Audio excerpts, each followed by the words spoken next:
Hey guys, it's Ilya Red here, and this time we're talking about the top German light tank, Rheinmetall Panzerwagen. If you have a look at Panzerwagen, you clearly see that it resembles RU-251, as if RU-251 has been at grandma's and was eating all the time, got big, got fat, and transformed into Panzerwagen.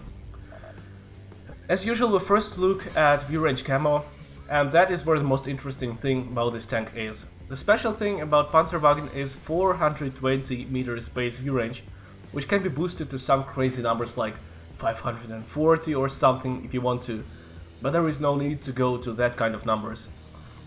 Its camo on the other hand is 33%, which is not great for LT10, so you will get spotted pretty often, and as you are extremely huge you will always get hit.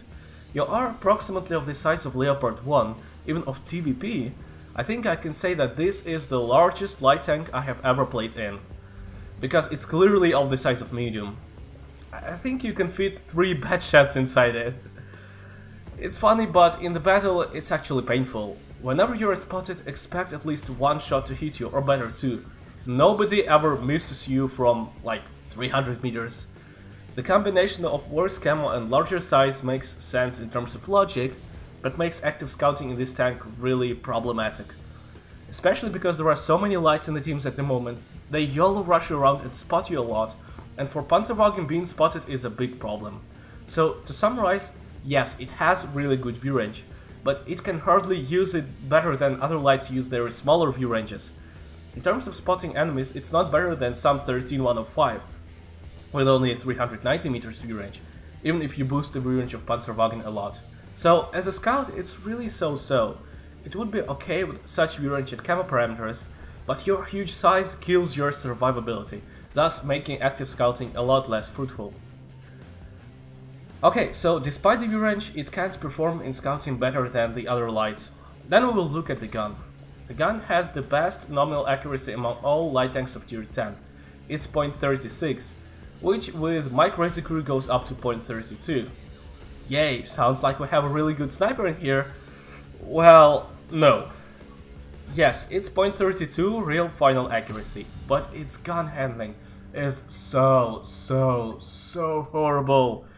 Even though it has great aiming time, the aiming circle starts from such a big one that you have to aim for so long, unacceptably long, and after you wait very long for your aiming, you will fire almost fully aimed because you are sick of aiming or you don't have any more time to aim and you need to go.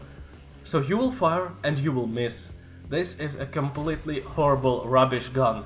It has no outstanding DPM, no outstanding alpha damage, although it's 360, it's okay. It has pretty good APCR penetration of 242, well enough for everything you meet. But its gun handling is completely ruining everything. You will miss so many times you can't imagine that. When I play this tank, I always have a fire extinguisher at my chair to put out the fire under my ass. T49 dirt gun looks much more accurate than this. And even if you aim fully, there is still no guarantee that you won't hear critical hit. For comparison, we look at T100LT with .46 base accuracy. .46. And you don't expect much from that gun, but it hits almost everything, because of great stab. .46 gun is a sniping gun, and .36 gun is rubbish. It's mad, but it's true. Dealing a lot of damage in this tank is extremely difficult, especially at first. Of course you'll get used to this gun a bit, you will get better a bit, but sudden and completely stupid misses will still piss you off from time to time. The gun is just so uncomfortable to use and so unreliable. Okay, done with the gun, then comes the mobility. No complaints here, best max speed of 75 over 43 horses per ton. It's really good. Turns also pretty okay, so there is no problem with mobility. It really guarantees that you will be anywhere fast and die also fast. I don't see though that much of a difference comparing to T100LT though, so this thing is not something completely outstanding and unique in terms of mobility. T100LT has 3 km an hour less max speed, which you won't really feel, and T100LT has 5 more horses per ton, which on that scale, like 43 horses and 48 horses, like you won't really feel that.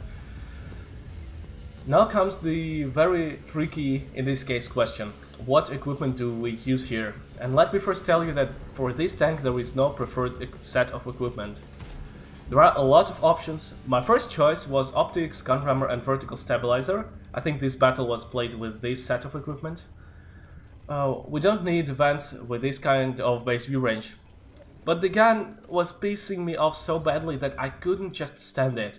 And I have found better combination of equipment for myself, which I think will sound strange to most people. My equipment is ventilation, vertical stabilizer and gun lane drive. Yes, I have no optics, and yes, I have no rammer. Let me explain why. First of all, with this kind of setup, my view range is still over 470. It's not much, but usually still enough to do scouting. I don't do scouting much worse than some 13105 in terms of view range. Although, of course, I do feel a little lack of it sometimes. Secondly, I have no rammer because my reload with rammer is about 8.2 or something. Without rammer, it's 9 seconds. Both of them are pretty long, so you're supposed to fire and hide or escape. And 0.8 seconds doesn't really play such a role. On the other hand, vertical stabilizer, gun lane drive and ventilation improve your gun handling and accuracy to such extent that you will actually start to hit targets from time to time. So with rammer you have better DPM, but you miss everything. With this kind of equipment you have slightly less DPM, but at least you hit the targets. What's the point of better reload if you can't deal damage, right? So yeah, after installing this kind of equipment, I really felt I became more useful to my team. So yeah, personally I found this set of equipment comfortable enough for me. I started to get better results.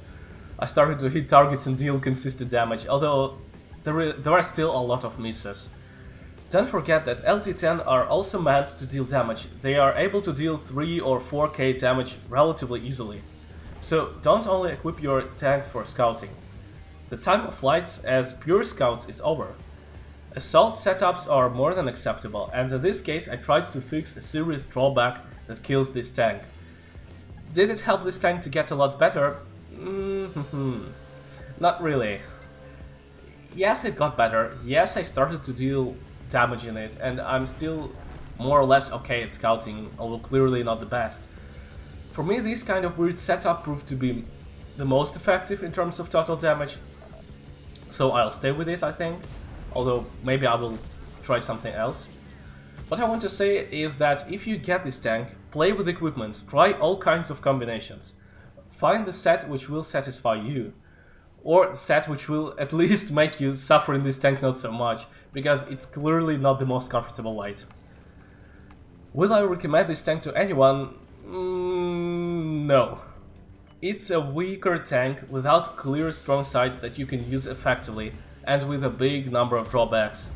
And if you still decide to get it, you absolutely must have great crew with at least 4 perks in it, otherwise you will be totally useless. So far from LT10, this tank looks the weakest. It's neither good scout nor good damage dealer. I hope this video was helpful and interesting for you. Leave your opinion about this tank in the comments. Thank you for watching and goodbye.